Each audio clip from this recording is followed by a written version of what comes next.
우리 예수님 이전에는 겸손을 좋게 보지 않았습니다. 노예와 같이 천하고 낮은 사람이 나 가져야 될 성격이지 힘있고 똑똑한 자는 절대 겸손이라는 것은 취할 태도가 아니었습니다. 그런데 이 덕성이 최고의 미덕, 덕성으로 바뀝니다. 여러분 꼭 기억하십시오. 하나님께 접근하고 다른 사람을 상대하는데 결정적인 성품은 뭐라고요? 겸손입니다. 하나님과 이웃에게 결정적으로 성공적으로 관계를 맺고 싶은 사람은 겸손해야 됩니다. 교회 생활 잘하고 싶은 사람 있죠, 여러분. 겸손하시면 됩니다. 딴 게 아닙니다. 어떻게 이렇게 겸손이 최고의 덕성이 됐을까요? 우리 예수님 때문입니다. 예수님이 보여주신 삶이 그렇고요. 지금도 우리 예수님은 얼마나 겸손하신지 우리와 함께 계십니다. 우리의 기도의 자리에 예수님이 귀를 기울여 주십니다. 예수님은 모든 교회의 머리가 되십니다. 이게 예수님의 겸손입니다. 겸손은 자기 비하가 아닙니다. 그리스도의 모범에 고무된 태도입니다. 예수님을 따르는 자가 가장 먼저 배워야 될 것. 여러분 교만하십니까? 시작도 안 한 거예요. 지금까지 헛신앙생활 한 거예요. 왜냐하면 예수님 말씀하셨거든요. 나는 마음이 온유하고 겸손하니 내게 와서 배우라고. 사도 바울은 먼저 겸손한 사람은 어떤 것인지 알려줍니다. 여러분 겸손의 시금석입니다. 그 세 개를 딱 보면 자신을 한번 보십시오. 여기에 딱 비추어 보면 나는 그래도 좀 겸손을 배운 사람이구나. 다행이다. 너무 감사하다. 요대로 살면 되겠구나. 요 아닌 사람은 나는 이제부터 좀 달라져야 되겠구나. 첫 번째는 뭐냐면 겸손한 자는 같은 마음을 품습니다. 1절 2절. 그러므로 그리스도 안에서 무슨 권면이나 사랑의 무슨 위로나 성령의 무슨 교제나 긍휼의 자비가 있거든. 굉장히 좋은 거죠. 굉장히 훌륭한 겁니다. 굉장히 특별한 겁니다. 이런 역할, 이런 은사 맞은 사람은 보통 사람은 아닐 겁니다. 그러나 2절. 겸손하면요. 마음을 같이하여 같은 사랑을 가지고 뜻을 합하여 한 마음을 품습니다. 기능적으로는 위로도 할 수 있고 권면도 할 수 있고 설교도 할 수 있어요. 역할에 있어서는 높은 일 수도 있고 낮을 때도 있어요. 그러나 그 역할이 끝나잖아요. 그 기능이 끝나잖아요. 그럼 어떻게 돼요? 같은 마음을 품고 함께하는 겁니다. 사도 바울은 1차, 2차 전도 여행에서 그렇게 많은 기적을 행했습니다. 그러나 안디옥으로 돌아와서는 형제들과 함께 오래 있었습니다. 겸손한 사람은 자기를 특별하게 여기지 않습니다. 내가 권면하고 내가 설교하고 내가 치유하고 그래서요. 그건 그때고요. 그 역할이 끝나면요. 같이 모이고 같이 기도하고 같이 떡을 떼고. 두 번째 겸손한 자는 남을 제대로 합니다. 3절에 아무 일이든지 다툼이나 허용을 하지 말고 겸손한 마음으로 각각 자기보다 남을 낮게 여겨라. 여긴다는 말은 계산하라, 셈해라. 다른 사람을 좀 잘 셈해봐라. 네 자신을 좀 잘 셈해봐라.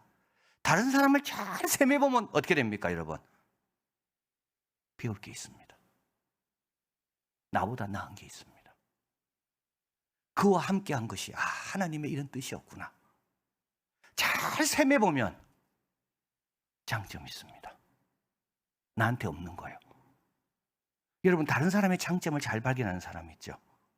그 사람과 함께하는 게 나에게 참 축복이라는 사람은 겸손한 사람입니다. 다른 사람 장점 하나도 안 보이죠. 스피노자는 말했습니다.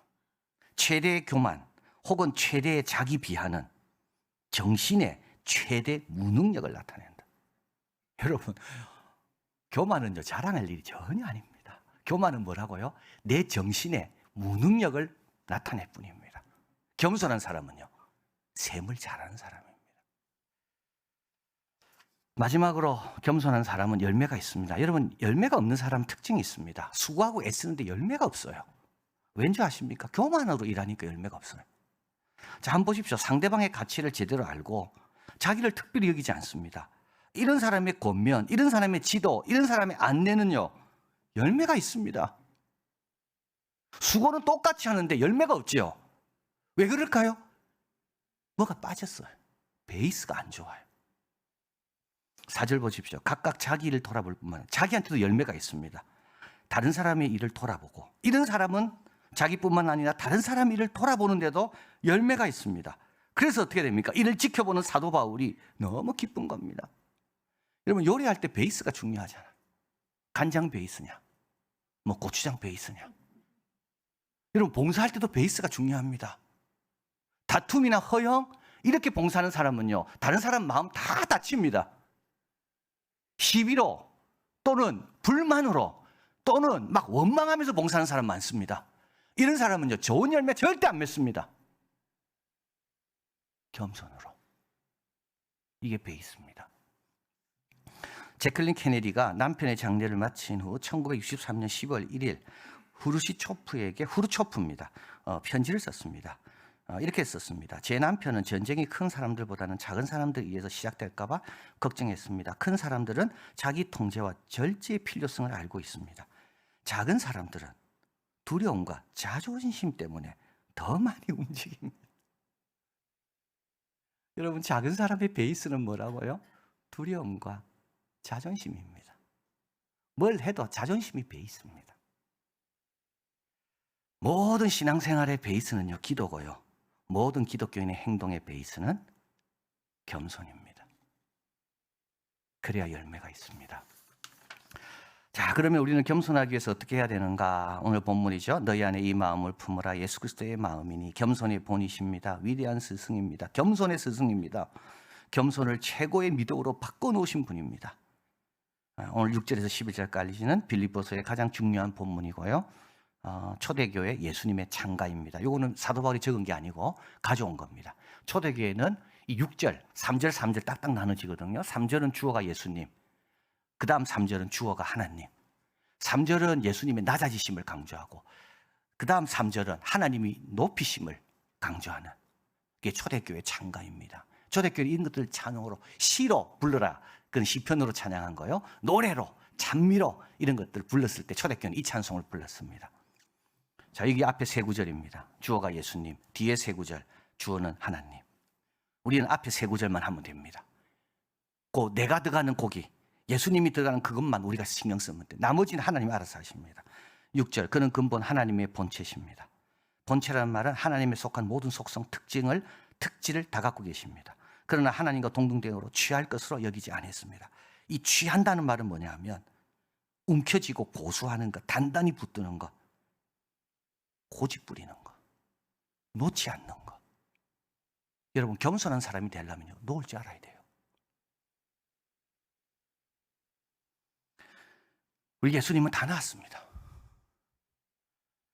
본래 하나님의 본체십니다. 하나님에 해당되는 모든 걸 갖고 계셨습니다.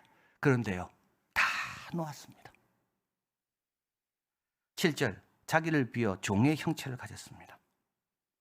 인간도 인간 중에도 제일 천한 종의 형체입니다. 그래서 예수님은 로마 시민으로 태어난 게 아니고요, 로마의 식민지 시민으로 태어나셨습니다. 우리 예수님은 성경에 구약에 한 번도 나오지 않는 나사렛 출신입니다. 사람들과 같이 되었습니다. 제리 누쿰은 말합니다. 자신밖에 그를 신용하거나 보증해 주는 사람이 아무도 없었습니다. 예수님이 혼자서 감당해야 돼요. 예수님의 인격과 삶으로 마음을 얻어야 돼요.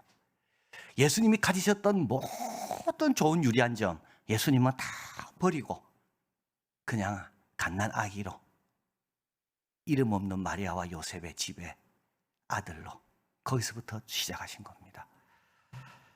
사람의 모양으로 나타나셨습니다. 사람의 형태뿐만 아니라 생각과 느낌, 인간의 한계 속에 거하심입니다. 자, 이제 우리 예수님의 겸손의 위대함으로 나아갑니다. 이것도 위대하죠. 그러나 더 위대한 건 뭔지 아십니까? 예수님의 죽으심입니다. 왜 그럴까요? 예수님의 십자가의 죽으심은요, 이거는 저주거든요. 예수님은 공생에 30년 동안 33년 사시면서 33년 사시면서 예수님은 사랑받는 아들이었어요. 비록 나사렛이지만 그러나 십자가 위에서는요, 나의 아버지, 나의 하나님 어찌하여 나를 버리시나이까. 이 십자가가 예수님에게는 제일 어려운 겁니다. 고난이 어려운 게 아니라 이거는 저주의 자리, 아버지와의 관계가 끊기는 자리거든요. 8절 자기를 낮추시고 죽기까지 복종하셨습니다. 십자가의 죽으심입니다. 그래서 낮추시는 것이 어디까지 갔는가? 끝까지 갔는데 그 끝이 어디냐면 죽음입니다. 그리고 십자가의 죽으심입니다. 여러분 죽어도 잘 죽을 수 있습니다. 편안하게 죽을 수 있거든요. 예수님은 죽는 것뿐만 아니라 죽는 방식도 하나님께 맡기신 거죠. 여러분 목적도 맡기시고요. 수단도 맡기시길 바래요. 언드루 모레이는 말합니다. 겸손과 늘 함께하는 게 둘입니다. 여러분 꼭 기억하십시오. 겸손과 늘 같이 가는 게 둘입니다. 하나는 믿음입니다. 여러분 겸손한 사람이 믿음이 더 좋습니다. 교만한 사람은 절대 믿음을 가질 수 없습니다. 그러면 교만의 반대는 뭐죠? 겸손 아닙니까? 겸손한 사람은 어떻다고요? 좋은 믿음을 갖습니다. 겸손한 사람은 하나님을 의지하거든요. 하나님의 뜻에 따르거든요. 하나님에 맡기니까 꼭 기억하시길 바랍니다. 내 겸손의 크기가 내 믿음의 크기와 같이 가는 겁니다. 두 번째로 겸손과 죽음은 본질상 하나라고 말합니다. 겸손은 하나님 앞에 아무것도 아닌 존재의 자리로 나아가는 것을 의미한다면 아무것도 아닌 존재의 결과는 바로 자아의 죽음이거든요. 여러분 봉사하면서 다투는 사람이 있죠. 봉사하면서 막 시비하는 사람, 괜히 막 싸울 거리를 만드는 사람, 막 봉사하면서 왜 내만 봉사해야 되나 막 원망하면서 봉사하는 사람. 왜 그럴까요? 자아가 죽지 않아서 그래요. 이런 봉사 아무리 많이 해도요 겸손에 이르지 못합니다. 이런 걸 가리켜서 우리는 뭐라 말하는가 하면 은밀한 교만이라고 이야기합니다.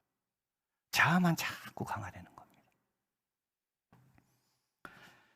자, 우리 예수님은 죽음으로 자신을 온전히 들이셨다.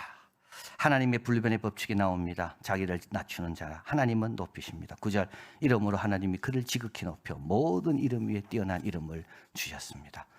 10절 하늘에 있는 자들과 땅에 있는 자들과 땅 아래에 있는 자들, 천사들, 보이지 않는 세력, 땅에 있는 자들, 살아있는 자들, 땅 아래에 있는 자들, 이미 죽은 자들, 우리 예수님의 영향력은 이미 죽어있는 자들에게까지도 미치게 됩니다. 모든 무릎을 예수 이름에 꿇게 하십니다. 11절 모든 이름으로 예수를 그리스도라 주로 시인하여, 자, 그 다음에 여기 아주 중요한 말이 나옵니다.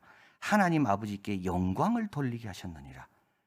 여러분, 하나님께 영광 돌리는 건 우리는 자꾸 이렇게 생각합니다. 내가 성공하는 게 하나님 영광. 절대 아닙니다.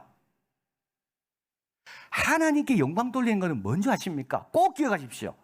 하나님이 의도하신 목적이 이루어질 때 우리 하나님은 영광을 받습니다. 하나님이 의도하신 뜻이 하늘에서 이루어진 것처럼 내 안에서 이루어질 때 그것보다 우리 하나님께 영광이 되는 게 없습니다. 여기 우리 아버지가 언제 영광을 받았습니까? 모든 입이 예수 그리스도를 주라 시인하는 거죠. 이게 하나님의 목적입니다. 우리들이 예수 그리스도를 믿고 천국 백성이 되는 것이 우리 하나님의 목적이거든요. 그 하나님의 목적이 이루어질 때 우리 하나님은 영광을 받으시는 겁니다. 내 성공하고 상관없습니다. 내가 잘 되는 거하고 상관없습니다. 내가 어렵고 안 되더라도 그 안에서 하나님이 원하는 목적을 내가 이룬다면 우리 하나님은 영광을 받으시는 겁니다. 그런데 이 하나님의 영광은 어떻게 이루어집니까?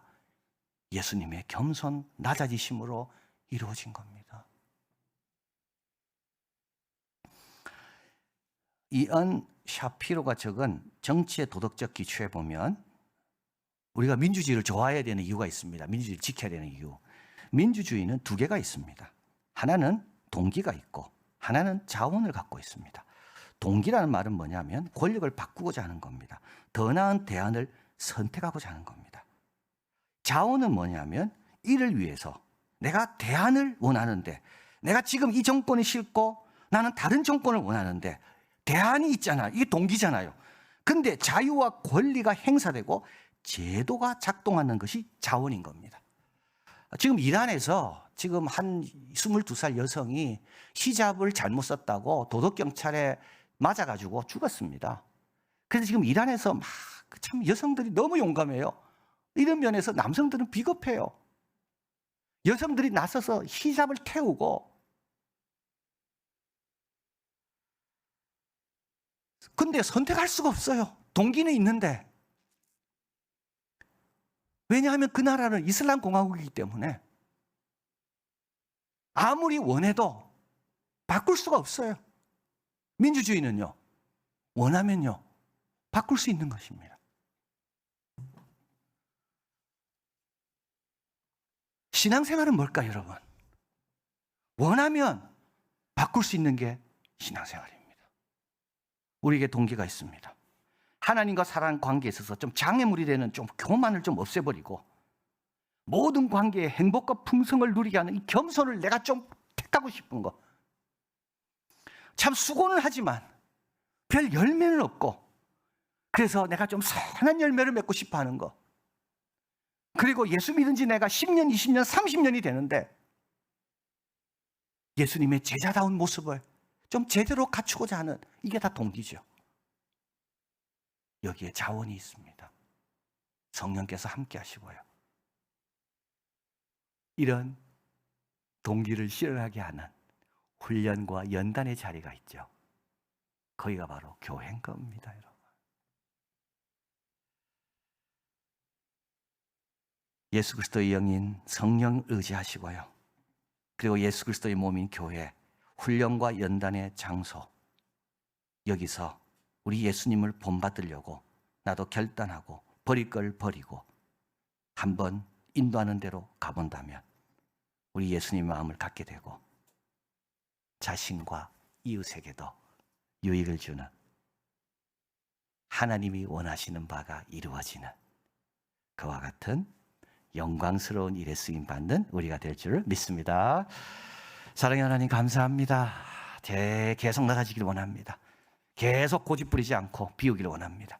계속 주님이 원하시고 주님의 뜻이 이루어지기 위하여, 그래서 우리 아버지 영광 받기 위하여 내 자아를 계속 줄이게 만들고 약하게 만들고, 우리 예수님이 가셨던 그 길, 십자가와 죽음을 우리도 예수님 바라보고 성령의 힘으로 교회에서 훈련받고 연단받은 그 과정을 잘 거치면서, 그래서 승리해서 다른 사람 귀하게 여기고